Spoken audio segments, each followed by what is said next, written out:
There's some fascinating information coming out of Ukraine. Again, as we always say, massive grains of salt on all of this, but apparently 2 Russian soldiers have been caught venting about Putin's bull-ass war against Ukraine in an intercepted phone call. So apparently they reference a lot of things, including that one soldier drove over his colonel with a tank. Soldiers say basically it's an S show here, I'll put it that way. And so let's get into some more of what they revealed.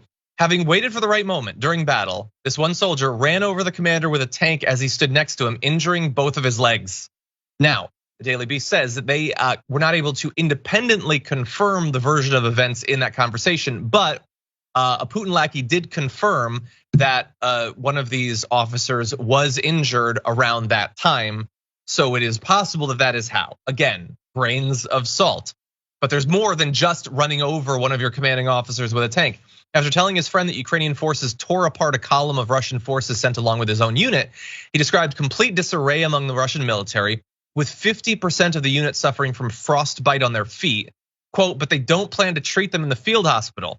Soldiers also complained about having Kevlar vests that lack hard panel armor, but they're ignored when they bring it up.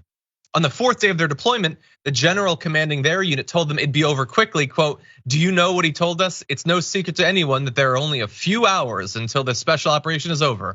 And now those hours are still going on into the hundreds of hours. And so again, like we always say, it is impossible to know with certainty about these sorts of claims being made in the middle of a war from a Ukrainian government that obviously is not an objective source for information necessarily. But this does track with all of the other information that's been coming out of there over the course of the last few weeks.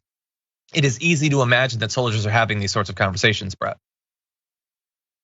I mean, I would chalk all that up to like propaganda and selective story selection and all of that. Potentially, and I am fully confident that from the fog of war, you can bump into enough stuff and pull it out of the fog and writing your news story and pick things that fit your narrative, right? And I would say that I'm sure it is the case that the Ukrainian government is choosing narratives that help it, and I'm equally sure that I'm more sure, but it's pretty close, that the Russian government is pulling out things and propagandizing around it to forward narratives that benefit the Russian government. That is why I resort back to what's happening, how long it's been happening, and facts I can corroborate on the ground. And the fact is that after receiving an assurance that Ukraine would not join NATO, Putin still invaded. The fact is that he did invade. I'm against those kinds of invasions, and everybody should be, whether it's red, white, or blue, or yellow, or any other color. It is not a good practice. And I mean, Marjorie Taylor Greene's right when she says that Russia has been successful in many aspects of this. They've captured territory, they hold on to it. Holding on to it will be more and more difficult as time passes, depending on who lives there and how hard they fight. But it is absolutely obvious that this is harder than Russia thought it would be, as well it should be, as obvious it was going to be. And many people were right about what happened in the lead up to this, and I will trust them more as time goes by, and I will trust less and less people like Tucker Carlson, Marjorie Taylor Greene, and the entire right-wing messaging machine that is playing apologists for Putin because they want a Christian nationalist state in America. And this is the closest example to one they can find.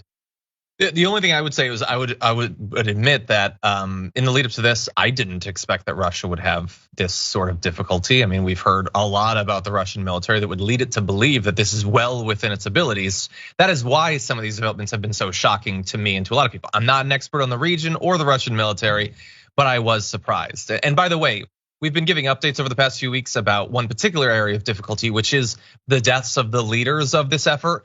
Apparently, they're now up to 5 Russian generals having been killed. And there's reports, you can read about it in Insider, about the fact that one of the reasons the generals are dying at this rate is normally you lead from behind and you transmit information. That's part of logistics, is getting information to the front.